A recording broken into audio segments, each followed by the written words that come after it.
जय हिंद दोस्तों, आज हम एक नए वीडियो के साथ आ गए हैं जो कि पिछले कुछ सालों में रेलवे आरआरबी एनटीपीसी में पूछे गए कुछ इतिहास के सवाल हैं और इन सारे सवालों का विश्लेषण करेंगे इस वीडियो में। यह क्वेश्चन सीरीज़ रेलवे के सभी परीक्षाओं के लिए उपयोगी होगा। तो शुरू करते हैं दोस्तों। आज का पहला प्रश्न है, निम्नलिखित में से किसने 712 ईस्वी में भारत पर आक्रमण किया? पहला ऑप्शन है मोहम्मद बिन तुगलक, दूसरा ऑप्शन है मोहम्मद गजनी, तीसरा ऑप्शन है मोहम्मद बिन कासिम और चौथा ऑप्शन है मोहम्मद गोरी। इसका सही उत्तर हो जाएगा मोहम्मद बिन कासिम। आइए जानेंगे मोहम्मद बिन कासिम के बारे में। मोहम्मद बिन कासिम उमैयद खलीफा का सेनापति था। उसने सिंध पर आक्रमण करके राजा दाहिर को हराया था। राजा दाहिर बौद्ध बहुमत पर शासन करने वाले एक अलोकप्रिय हिंदू राजा थे। यह भारत में पहली अरब विजय थी। इसी जीत ने भारत में अरब आक्रमण की नींव रखी। इस जीत के बाद उसने सिंध पर अपना शासन स्थापित किया था। इस जीत के बाद ही मुस्लिमों को भारतीय उपमहाद्वीपों में मजबूत प्रभुत्व मिला। मोहम्मद बिन कासिम की सफलता का श्रेय आंशिक रूप से राजा दाहिर को जाता है।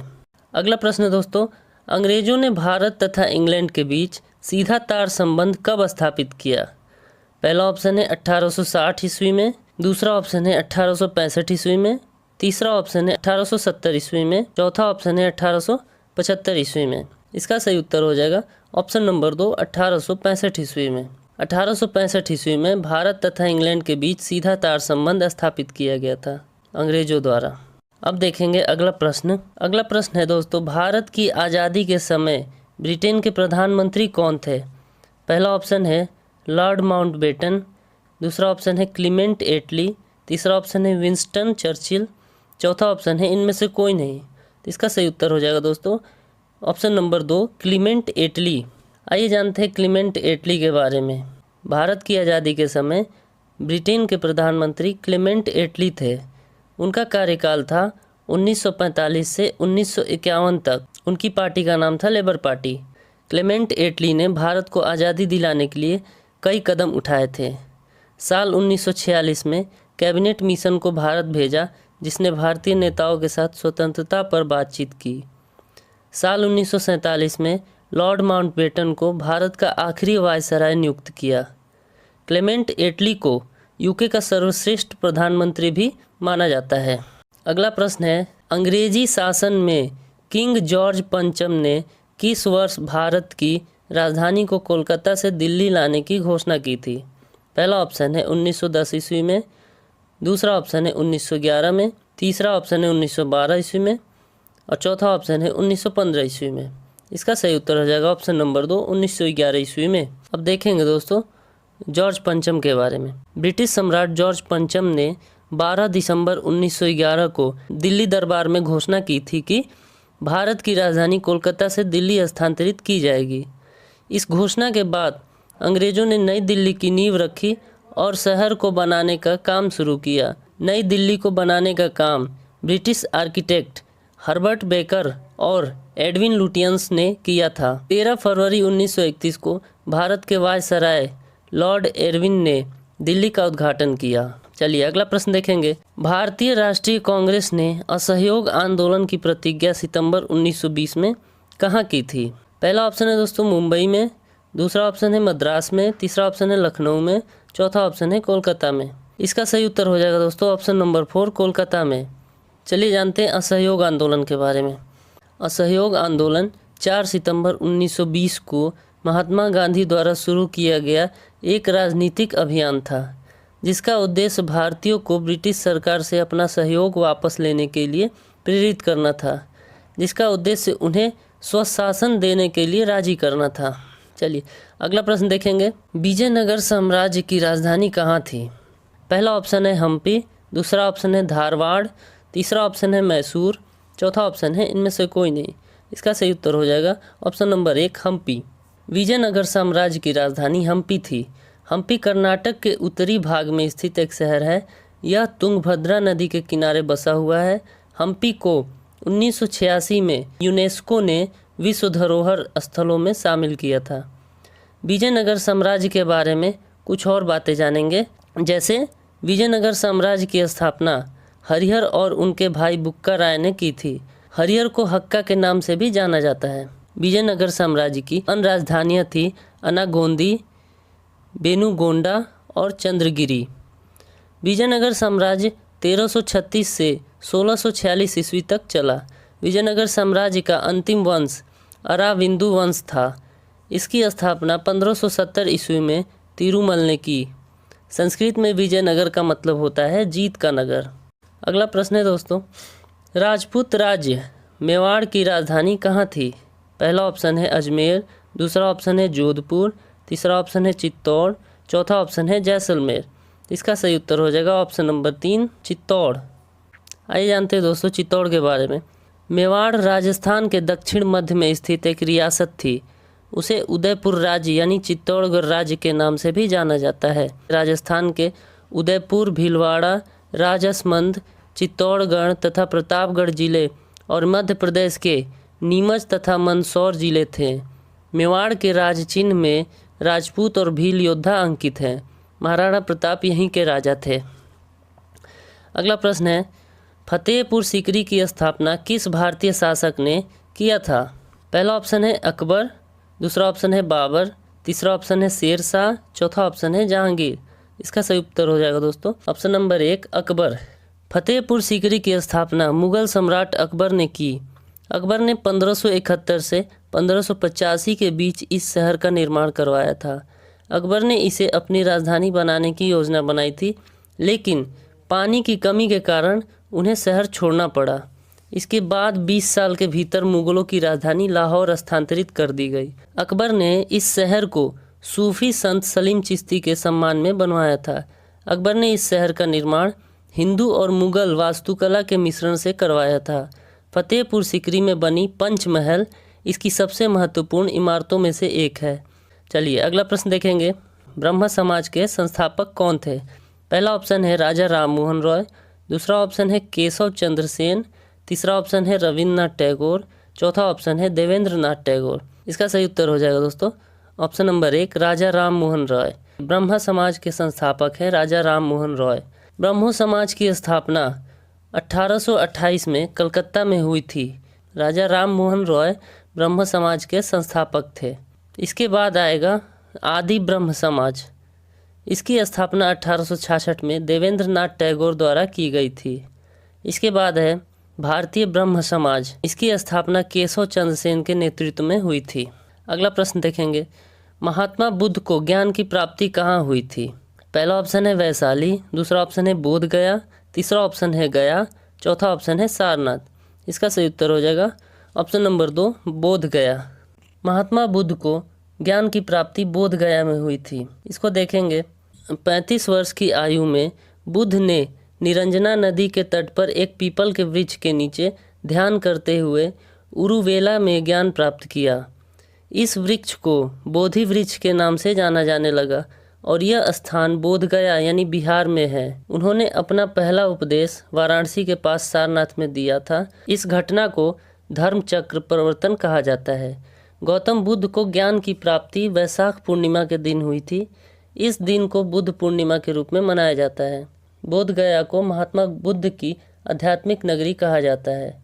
गौतम बुद्ध से जुड़ी कुछ और खास बातें जानेंगे। गौतम बुद्ध का जन्म नेपाल की लुम्बिनी में 563 ईसा पूर्व में हुआ था।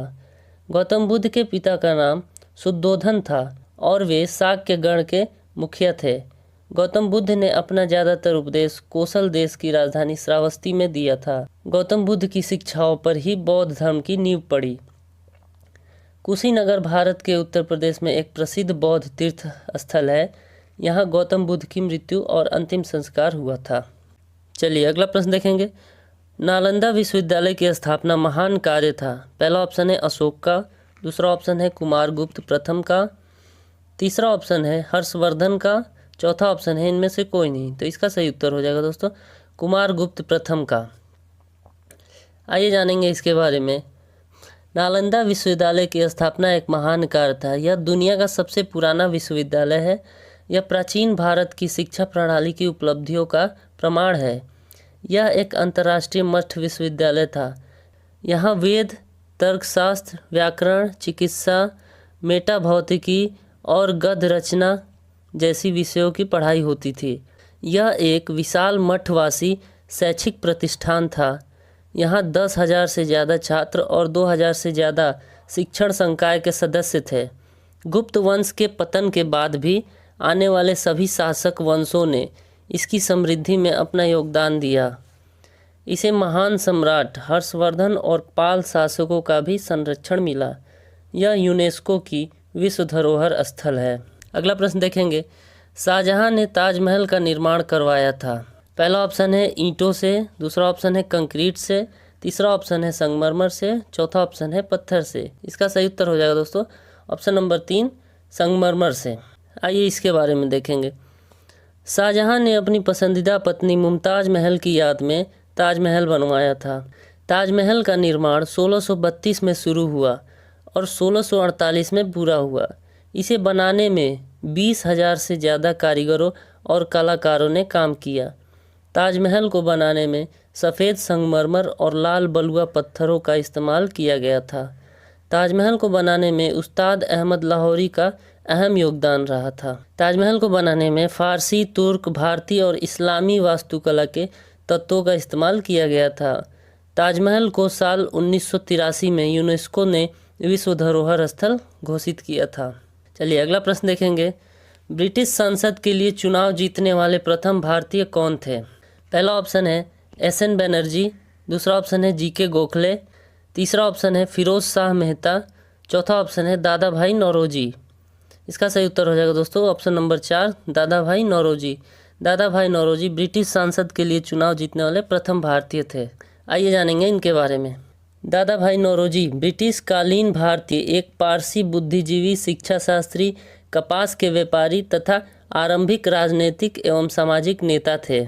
उन्हें भारत का वयोवृद्ध पुरुष कहा जाता है।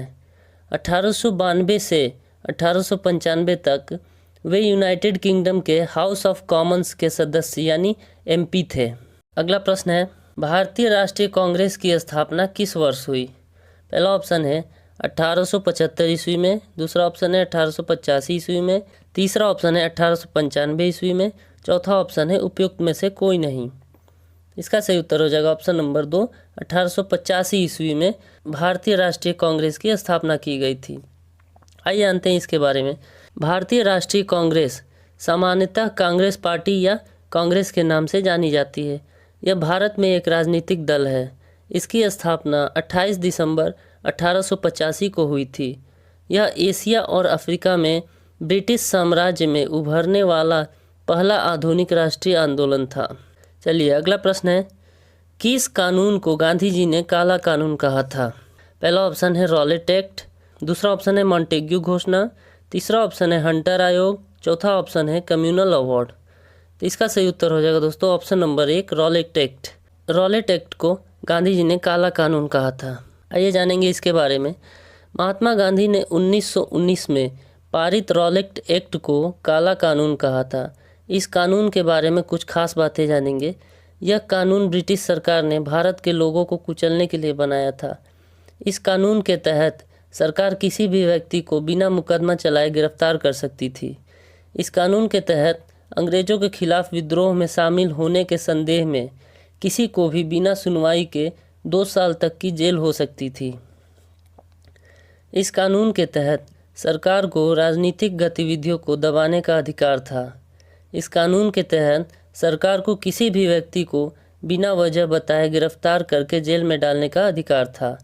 इस कानून के तहत सरकार को पुलिस और प्रशासनिक अफसरों को यह अधिकार दे दिया गया था कि वे बलपूर्वक प्रेस की आज़ादी का अधिकार भी छीन सकते हैं। इस कानून के विरोध में महात्मा गांधी ने हड़ताल शुरू कर दी थी, जिसे रॉलेट सत्याग्रह के नाम से जाना गया। अगला प्रश्न देखेंगे, दांडी यात्रा में गांधी जी ने कितनी दूरी तय करके नमक कानून का विरोध किया था? पहला ऑप्शन है 248 किलोमीटर, दूसरा ऑप्शन है 358 किलोमीटर, तीसरा ऑप्शन है 284 किलोमीटर, चौथा ऑप्शन है 348 किलोमीटर। इसका सही उत्तर हो जाएगा ऑप्शन नंबर 2 358 किलोमीटर। आइए जानते हैं इसके बारे में। महात्मा गांधी ने दांडी यात्रा में 358 किलोमीटर की दूरी तय की थी। यह यात्रा 12 मार्च 1930 को अहमदाबाद के साबरमती आश्रम से शुरू हुई थी और 5 अप्रैल 1930 को दांडी गांव में ख़त्म हुई थी। इस यात्रा में गांधी जी रोज़ 16 से 19 किलोमीटर पैदल चलते थे। इस यात्रा में गांधी जी के साथ उनके 78 स्वयंसेवक थे। इस यात्रा के दौरान गांधी जी जहाँ जहाँ विश्राम करते थे वहीं जनसमूह को संबोधित करते थे। दांडी यात्रा को नमक सत्याग्रह या सविनय अवज्ञा आंदोलन के नाम से भी जाना जाता है।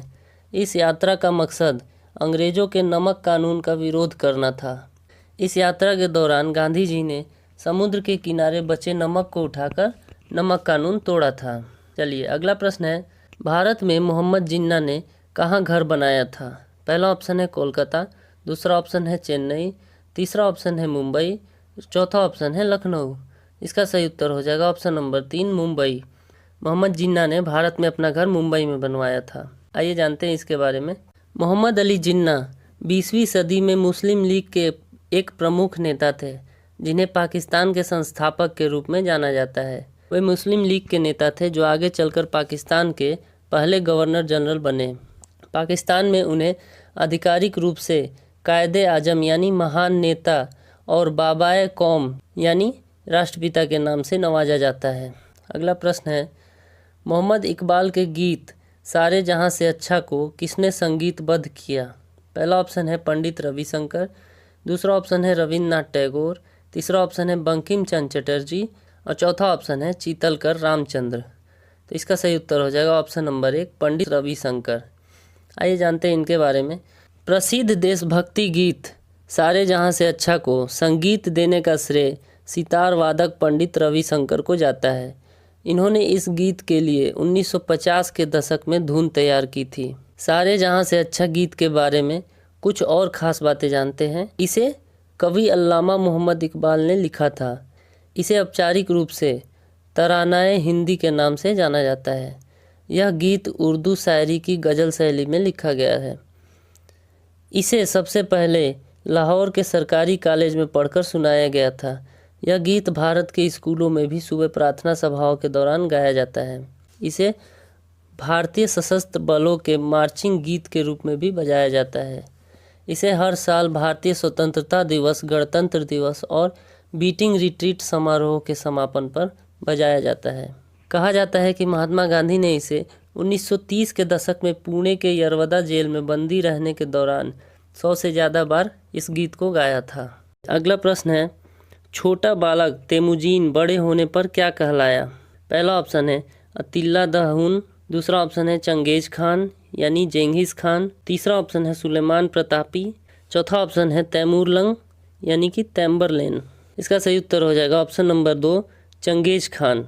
छोटा बालक तेमुजीन बड़े होने पर चंगेज खान यानी जेंघिस खान कहलाया। आइए जानते हैं इसके बारे में। चंगेज खान के मंगोलिया का नेता बनने से पहले उसे तेमुजीन के नाम से जाना जाता था। उसका जन्म 1162 के आसपास आधुनिक उत्तरी मंगोलिया में एक खानाबदोश जनजाति में हुआ था जिसके कुलीन संबंध और शक्तिशाली गठबंधन थे। चलिए अगला प्रश्न है, छत्रपति शिवाजी की माता का नाम था? पहला ऑप्शन है जोधाबाई, दूसरा ऑप्शन है लक्ष्मीबाई, तीसरा ऑप्शन है जीजाबाई, चौथा ऑप्शन है पुतलीबाई। इसका सही उत्तर हो जाएगा ऑप्शन नंबर 3 जीजाबाई। छत्रपति शिवाजी की माता का नाम जीजाबाई था। अगला प्रश्न है, अहोम लोगों ने निम्नलिखित में से कहाँ कई सौ वर्षों तक शासन किया था? पहला ऑप्शन है असम, दूसरा ऑप्शन है उड़ीसा, तीसरा ऑप्शन है मैसूर, चौथा ऑप्शन है अवध। इसका सही उत्तर हो जाएगा ऑप्शन नंबर 1 असम। अहोम लोगों ने असम में कई सौ वर्षों तक शासन किया। आइए देखते हैं इसके बारे में। अहोम लोगों ने 1228 में चुकाफा नामक शासक के नेतृत्व में असम में अपने राज्य की स्थापना की। उन्होंने असम में 1826 ईस्वी तक अपना राज कायम रखा। अहोम, असमिया, ताई ये लोग असम राज्य के भारत के वसिंदे हैं। वे ताई जाति के वंशज हैं जो 1220 में अपने ताई राजकुमार चुकाफा के साथ ब्रह्मपुत्र घाटी आए और 6 सदियों तक इस क्षेत्र में आधिपत्य जमाया। अगला प्रश्न है, निम्नलिखित को क्रमानुसार व्यवस्थित करें। पहला है साइमन कमीशन का भारत आगमन, दूसरा असहयोग आंदोलन, तीसरा पूना पैक्ट, चौथा है गांधी इरविन समझौता। तो इसमें पहले कौन सा हुआ उसको हम एक लाइन से सजाएंगे। इसका पहला ऑप्शन है 2 1 3 4, दूसरा ऑप्शन है 1 2 3 4, तीसरा ऑप्शन है 4 3 2 1 और चौथा ऑप्शन है 2 1 4 3। इसका सही उत्तर हो जाएगा ऑप्शन नंबर 4 2 1 4 3। पहले असहयोग आंदोलन हुआ, उसके बाद साइमन कमीशन भारत आया, उसके बाद गांधी इरविन समझौता हुआ, फिर पूना पैक्ट हुआ। चलिए समझते हैं साइमन कमीशन, असहयोग आंदोलन, पूना पैक्ट और गांधी इरविन समझौता क्या है। पहला साइमन कमीशन के बारे में जानते हैं। साइमन कमीशन भारत में ब्रिटिश शासन के दौरान स्थापित एक संस्था थी। इसका उद्देश्य भारत में संवैधानिक सुधारों का अध्ययन करना और ब्रिटिश सरकार को सिफारिशें देना था। इस आयोग को भारतीय वैधानिक आयोग के नाम से भी जाना जाता है। इसकी स्थापना नवंबर 1927 में ब्रिटिश सरकार ने की थी। सर जॉन साइमन इसकी अध्यक्षता कर रहे थे। इस आयोग के सदस्यों में से एक क्लेमेंट एटली थे, जो बाद में यूनाइटेड किंगडम के प्रधानमंत्री बने। अब दूसरा जानेंगे असहयोग आंदोलन के बारे में। असहयोग आंदोलन भारत में ब्रिटिश सरकार के खिलाफ महात्मा गांधी द्वारा चलाया गया एक अहिंसक आंदोलन था। यह आंदोलन 1 अगस्त 1920 को शुरू किया गया था। इस आंदोलन के जरिए गांधी जी ने भारत को आज़ादी दिलाने के लिए ब्रिटिश सरकार को प्रेरित करने की कोशिश की थी। अब तीसरा देखेंगे पूना पैक्ट क्या है। 1932 का पूना समझौता महात्मा गांधी और BR अम्बेडकर के बीच एक समझौता था, जिसने दलित वर्गों के राजनीतिक प्रतिनिधित्व को बढ़ा दिया, जिन्हें अब अनुसूचित जाति यानी SC के रूप में जाना जाता है। अब चौथा देखेंगे गांधी इरविन समझौता क्या है। 5 मार्च सन 1931 को लंदन द्वितीय गोलमेज सम्मेलन के पूर्व महात्मा गांधी और तत्कालीन वायसराय लॉर्ड इरविन के बीच एक राजनीतिक समझौता हुआ, जिसे गांधी इरविन समझौता कहते हैं। इसे दिल्ली पैक्ट भी कहते हैं। ब्रिटिश सरकार प्रथम गोलमेज सम्मेलन में समझ गई कि बिना कांग्रेस के सहयोग के कोई फैसला संभव नहीं है। वायसराय लॉर्ड इरविन एवं महात्मा गांधी के बीच 5 मार्च 1931 को गांधी इरविन समझौता संपन्न हुआ। इस समझौते में लॉर्ड इरविन ने स्वीकार किया कि पहला, हिंसा के आरोपियों को छोड़कर बाकी सभी राजनीतिक बंदियों को रिहा कर दिया जाएगा। दूसरा, भारतीयों को समुद्र किनारे नमक बनाने का अधिकार दिया जाएगा। तीसरा, भारतीय शराब एवं विदेशी कपड़ों की दुकानों के सामने धरना दे सकते हैं। चौथा, आंदोलन के दौरान त्यागपत्र देने वालों को उनके पदों पर पुनः बहाल किया जाएगा। और पांचवा था, आंदोलन के दौरान जब्त संपत्ति वापस की जाएगी। और कांग्रेस की ओर से गांधी जी ने निम्न शर्तें स्वीकार की थी। पहला, सविनय अवज्ञा आंदोलन स्थगित कर दिया जाएगा। दूसरा, कांग्रेस द्वितीय गोलमेज सम्मेलन में भाग लेगी। तीसरा, कांग्रेस ब्रिटिश सम्मान का बहिष्कार नहीं करेगी। और चौथा, गांधी जी पुलिस की जातियों की जांच की मांग छोड़ देंगे। ये था गांधी इरविन समझौता। आज का वीडियो यहीं समाप्त करते हैं दोस्तों। वीडियो कैसा लगा कमेंट में बताएं। वीडियो को और भी दोस्तों के साथ शेयर करें। मिलते हैं दोस्तों फिर अगली वीडियो में। तब तक के लिए थैंक यू।